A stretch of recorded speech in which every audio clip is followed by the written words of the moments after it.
எங்கள் வீட்டில் பெரியவங்கள்லேருந்து சின்னவங்க வரைக்கும் விருப்பப்பட்டு சாப்பிடக்கூடிய ஒரு ரெசிபினா இதுன்னு தான் சொல்லணும்.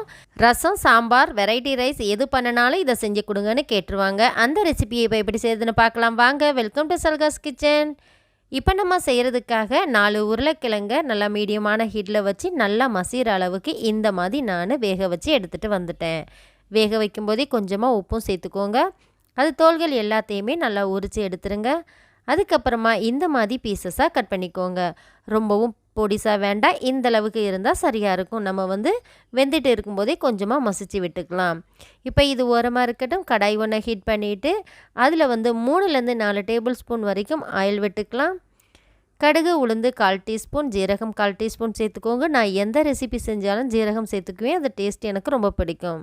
சின்னதாக நறுக்குனா பெரிய வெங்காயத்தில் 1 சேர்த்துருக்கேன். கொஞ்சமாக கருவேப்பிலை, பூண்டு, இஞ்சி நச்சுட்டு சேர்த்துக்கோங்க. அதையும் சேர்த்துட்டு இந்த மாதிரி நல்லா கலந்து விட்டுங்க. அடுப்பை நல்லா மீடியமான ஹீட்டில் வச்சு கண்ணாடி பதம் வர்ற வரைக்கும் இதை வதக்கி விட்டுக்கோங்க. இப்போ பார்த்தீங்கன்னா இது நல்லாவே வதங்கி வந்துருச்சு. அதே மாதிரி மீடியம் சைஸில் 2 தக்காளியை நல்லா பொடிசாக கட் பண்ணிவிட்டு சேர்த்துக்கோங்க. ரொம்ப பெருசெல்லாம் வேண்டாம். இந்த மாதிரி கட் பண்ணிவிட்டு சேர்க்கும்போது சீக்கிரமாகவே நமக்கு மசிஞ்சு வதங்கி வந்துடும்.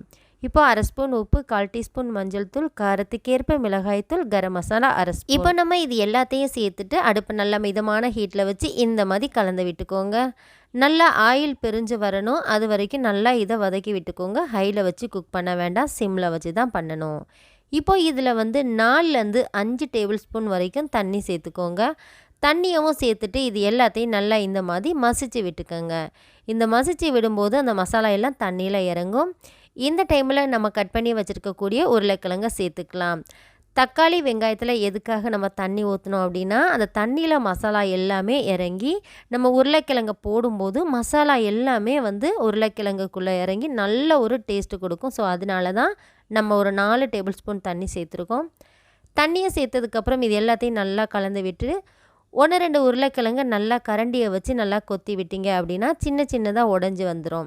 அந்த தண்ணியெல்லாம் நல்லா நமக்கு வற்றி ஆயில் பிரிஞ்சு லைட்டாக வரும் பாருங்கள். அந்த டைமில் கொஞ்சமாக மல்லி இலைகளை நல்லா கட் பண்ணிவிட்டு பொடிசாக கட் பண்ணிவிட்டு சேர்த்துட்டு அடுப்பை இந்த டைமில் கொஞ்சம் ஹையில் வச்சுட்டு இந்த மாதிரி கலந்து விட்டீங்க அப்படின்னா சூப்பரான உருளைக்கிழங்கு மசியல் ரெடி ஆயிரும்.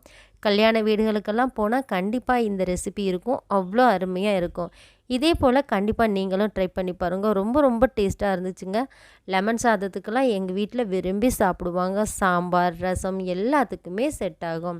இதே போல் நீங்களும் ட்ரை பண்ணி பார்த்துட்டு அதோட டேஸ்ட் எப்படி வந்துச்சு அப்படின்னு கமெண்ட் பண்ணுங்கள். இது போல் இன்னும் இன்ட்ரெஸ்டிங்கான வீடியோ நெக்ஸ்ட் டைம் பார்க்கலாம். இது சப்பாத்தி கூட தொட்டு சாப்பிட்றதுக்கு அருமையாக இருக்கும்.